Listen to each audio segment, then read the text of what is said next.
Meanwhile, the Department of Buildings directs Pavia to correct the illegal and hazardous greenhouse in my apartment. No problem for George Pavia.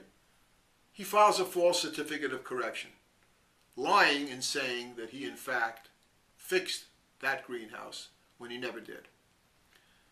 Now, one would wonder why a judge who is supposed to be a fair judge, following the statutes and the rules of law, would permit this to happen. I was suspicious, going back from the very moment that Judge Madden refused to dismiss the case with a false leak. I then did some investigating and found out that Judge Madden had a relationship with Jay Itkowitz.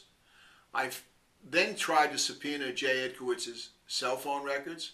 Judge Madden denied that. Judge Madden then, although my doctors told her that my particular medical situation was bad enough after having been in and out of the hospital with 8 stents, this was before my cancer, that a trial could be imperiling my life, demanded that a trial proceed. Judge Madden then had an in limine hearing. An in limine hearing in a civil case is extremely rare. And why did she have that in limine hearing? Because she wanted to figure out a way to manipulate me out of my rights to put in the full scope of my case. That hearing circumvented all of the ECB court proceedings, and the ECB court is the Environmental Control Board, a court in which all of the Department of Buildings violations are adjudicated, just like a regular court. The ECB court found that Pavia was a perjurer. They found that the greenhouse was illegal, and they found that the greenhouse had to be either demolished or reconstructed. Joan Madden precluded all of that evidence from the trial. Joan Madden precluded all of my medical condition from the trial. Joan Madden insisted that the nuisance claim go forward, although it was decided against Pavia in 4 other courts on 4 other occasions. Now, I didn't see George Pavia hand Joan Madden the old paper bag deal, but something went way awry with the way Joan Madden conducted that trial. This wasn't a legitimate trial. It was a kangaroo trial. Joan Madden permitted evidence to come in that should have never been brought in. When I wrote letters about Joan Madden's misconduct, documented, which is on Google, by the way. You can go on to Google and go on JSC Joan Madden, and you can see it. Joan Madden targeted me because she got angry, because I was on to her misconduct. And what did she do? She went to other judges to target my cases involving Siebert and others. Itkowitz, meanwhile, resigned, and George Pavia retained none other than Russo and Burke's Ken Gomez. So now they formed an unholy alliance with the aid of Judge Madden. Now this is not just conjecture. The old story, if it walks like a duck and it quacks, it's not an elephant. I again repeat, if Judge Madden wants to deny these claims, please, we're anxious to hear about it. If George Pavia wants to deny the claims that we know he compromised the courts, we know he committed perjury, we know he falsified records at the Department of Buildings, we know the ECB court called him a perjurer, we know that he falsified records in concert with his criminal perjurer Ted Cole, who's a mafia-connected contractor who's presently in jail. Please deny it.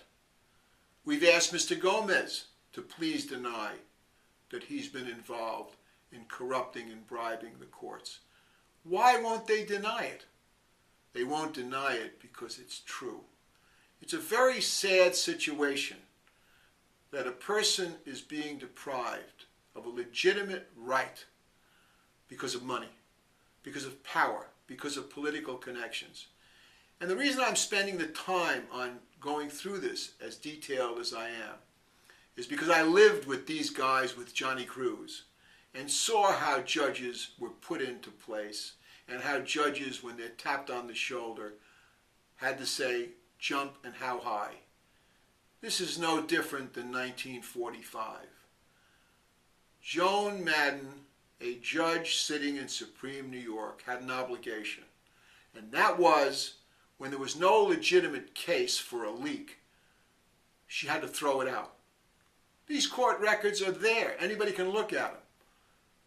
Why would a judge not throw out a case when there was no evidence of the claim? You see, in order to get into Supreme Court, you have to have a $25,000 claim. Otherwise, this type of case should have been in landlord-tenant court, where all landlord-tenant court cases are heard. It's rare that it's handled in Supreme Court.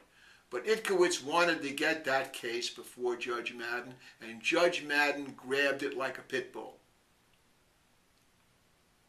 This is not right. This wasn't right. Not only I, but other tenants got ripped off by George Pavia because he didn't want rent stabilization in his building. But you know, Mr. Pavia, you're not any different than any other landlord that has a building that's subject to rent stabilization. You stole those rights.